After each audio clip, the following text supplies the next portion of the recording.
मेरे बचपन के दिन। लेखिका महादेवी वर्मा। मेरे बचपन के दिन में महादेवी जी ने अपने बचपन के उन दिनों को स्मृति के सहारे लिखा है जब वे विद्यालय में पढ़ रही थीं। इस अंश में लड़कियों के प्रति सामाजिक रवैये, विद्यालय की सहपाठिनों, छात्रावास के जीवन और स्वतंत्रता आंदोलन के प्रसंगों का बहुत ही सजीव वर्णन है। बचपन की स्मृतियों में एक विचित्र सा आकर्षण होता है। कभी कभी लगता है जैसे सपने में सब देखा होगा। परिस्थितियां बहुत बदल जाती हैं। अपने परिवार में मैं कई पीढ़ियों के बाद उत्पन्न हुई। मेरे परिवार में प्रायः 200 वर्ष तक कोई लड़की थी ही नहीं। सुना है उसके पहले लड़कियों को पैदा होते ही परम धाम भेज देते थे। फिर मेरे बाबा ने बहुत दुर्गा पूजा की। हमारी कुल देवी दुर्गा थीं। मैं उत्पन्न हुई तो मेरी बड़ी खातिर हुई और मुझे वह सब नहीं सहना पड़ा जो अन्य लड़कियों को सहना पड़ता है। परिवार में बाबा फारसी और उर्दू जानते थे। पिता ने अंग्रेजी पढ़ी थी। हिंदी का कोई वातावरण नहीं था। मेरी माता जबलपुर से आई तब वे अपने साथ हिंदी लाईं। वे पूजा पाठ भी बहुत करती थीं। पहले पहल उन्होंने मुझको पंचतंत्र पढ़ना सिखाया। बाबा कहते थे इसको हम विदुषी बनाएंगे। मेरे संबंध में उनका विचार बहुत ऊंचा रहा, इसलिए पंचतंत्र भी पढ़ा मैंने, संस्कृत भी पढ़ी। ये अवश्य चाहते थे कि मैं उर्दू फारसी सीख लूं, लेकिन वह मेरे वश की नहीं थी। मैंने जब एक दिन मौलवी साहब को देखा तो बस दूसरे दिन मैं चारपाई के नीचे जा छिपी। तब पंडित जी आए संस्कृत पढ़ाने। माँ थोड़ी संस्कृत जानती थीं। गीता में उन्हें विशेष रुचि थी। पूजा पाठ के समय मैं भी बैठ जाती थी और संस्कृत सुनती थी। उसके उपरांत उन्होंने मिशन स्कूल में रख दिया मुझको। मिशन स्कूल में वातावरण दूसरा था, प्रार्थना दूसरी थी। मेरा मन नहीं लगा, वहां जाना बंद कर दिया। जाने में रोने धोने लगी। तब उन्होंने मुझको क्रास्थवेट गर्ल्स कॉलेज में भेजा, जहां मैं 5वें दर्जे में भर्ती हुई। यहाँ का वातावरण बहुत अच्छा था उस समय। हिंदू लड़कियां भी थीं, ईसाई लड़कियां भी थीं। हम लोगों का एक ही मेस था। उस मेस में प्याज तक नहीं बनता था। वहां छात्रावास के हर एक कमरे में हम 4 छात्राएं रहती थीं।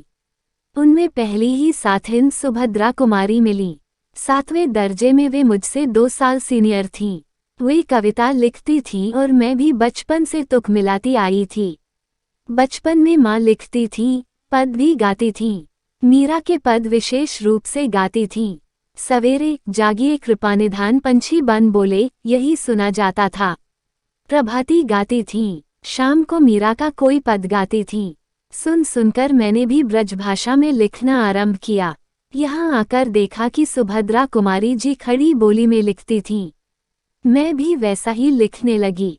लेकिन सुभद्रा जी बड़ी थीं, प्रतिष्ठित हो चुकी थीं। उनसे छिपा छिपा कर लिखती थी मैं। एक दिन उन्होंने कहा, महादेवी तुम कविता लिखती हो? तो मैंने डर के मारे कहा, नहीं। अंत में उन्होंने मेरी डेस्क की किताबों की तलाशी ली और बहुत सा निकल पड़ा उसमें से।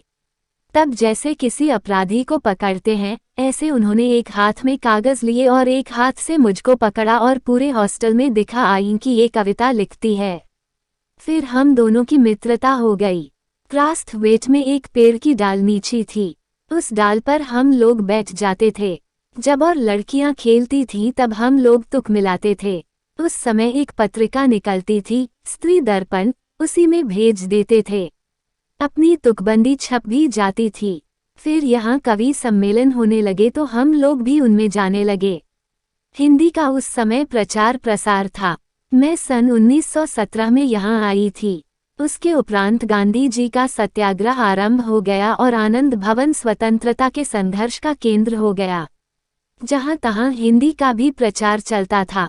कवि सम्मेलन होते थे तो क्रास्थवेट से मैडम हमको साथ लेकर जाती थीं।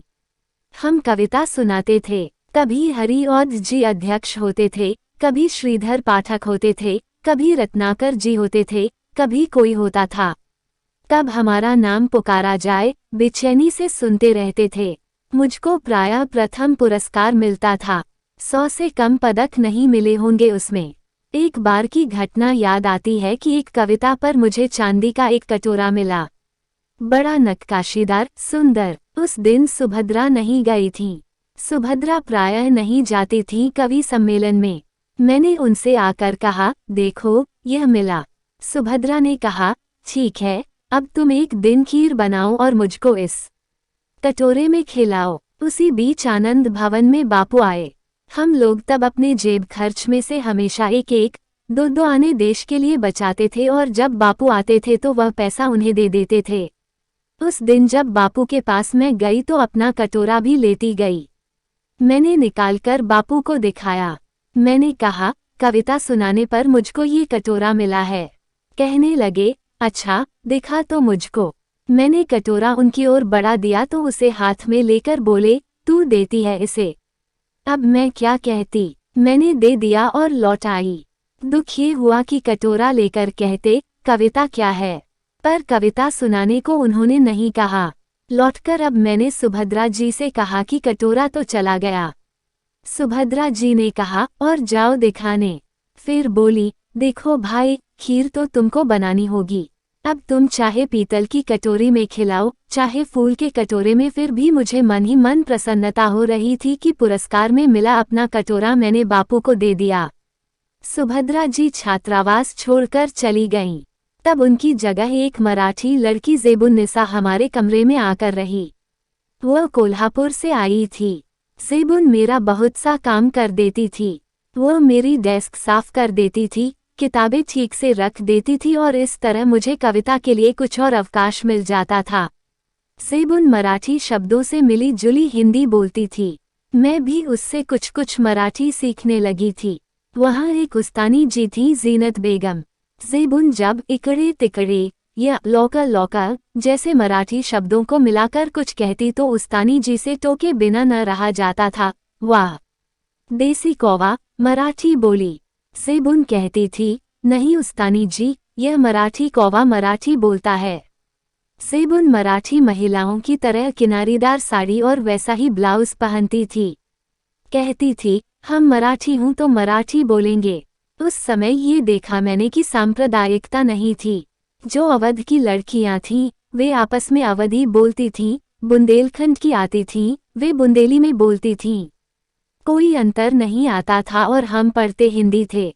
उर्दू भी हमको पढ़ाई जाती थी, परंतु आपस में हम अपनी भाषा में ही बोलती थीं। ये बहुत बड़ी बात थी। हम एक मेस में खाते थे, एक प्रार्थना में खड़े होते थे, कोई विवाद नहीं होता था। मैं जब विद्यापीठ आई तब तक मेरे बचपन का वही क्रम चला जो आज तक चलता आ रहा है। कभी कभी बचपन के संस्कार ऐसे होते हैं कि हम बड़े हो जाते हैं, तब तक चलते हैं। बचपन का एक और भी संस्कार था कि हम जहाँ रहते थे वहाँ जवारा के नवाब रहते थे। उनकी नवाबी छिन गई थी। वे बेचारे एक बनंगले में रहते थे। उसी कंपाउंड में हम लोग रहते थे। बेगम साहिबा कहती थी, हमको ताई कहो। हम लोग उनको ताई साहिबा कहते थे। उनके बच्चे हमारी माँ को चची जान कहते थे। हमारे जन्मदिन वहाँ मनाए जाते थे। उनके जन्मदिन हमारे यहाँ मनाए जाते थे। उनका एक लड़का था, उसको राखी बांधने के लिए वे कहती थीं, बहनों को राखी बांधनी चाहिए। राखी के दिन सवेरे से उसको पानी भी नहीं देती थीं। कहती थीं, राखी के दिन बहनें राखी बांध जाएं तब तक भाई को निराहार रहना चाहिए। बार बार कहलाती थीं, भाई भूखा बैठा है, राखी बंधवाने के लिए। फिर हम लोग जाते थे। हमको लहरिये या कुछ मिलते थे। इसी तरह मुहर्रम में हरे कपड़े उनके बनते थे तो हमारे भी बनते थे। फिर एक हमारा छोटा भाई हुआ वहाँ, तो ताई साहिबा ने पिताजी से कहा, देवर साहब से कहो वो मेरा नेग ठीक करके रखें। मैं शाम को आऊंगी। वे कपड़े वपड़े लेकर आईं। हमारी माँ को वे दुल्हन कहती थीं। कहने लगी, दुल्हन जिनके ताई चाची नहीं होती हैं वो अपनी माँ के कपड़े पहनते हैं, नहीं तो 6 महीने तक चाची ताई पहनाती हैं। मैं इस बच्चे के लिए कपड़े लाई हूँ। ये बड़ा सुंदर है। मैं अपनी तरफ से इसका नाम मनमोहन रखती हूँ। वही प्रोफेसर मनमोहन वर्मा आगे चलकर जम्मू यूनिवर्सिटी के वाइस चांसलर रहे, गोरखपुर यूनिवर्सिटी के भी रहे। कहने का तात्पर्य ये कि मेरे छोटे भाई का नाम वही चला जो ताई साहिबा ने दिया। उनकी यहाँ भी हिंदी चलती थी, उर्दू भी चलती थी। यूं अपने घर में वे अवधी बोलते थे। वातावरण ऐसा था उस समय कि हम लोग बहुत निकट थे। आज की स्थिति देखकर लगता है जैसे वह सपना ही था। आज वह सपना खो गया। शायद वह सपना सत्य हो जाता तो भारत की कथा कुछ और होती। धन्यवाद।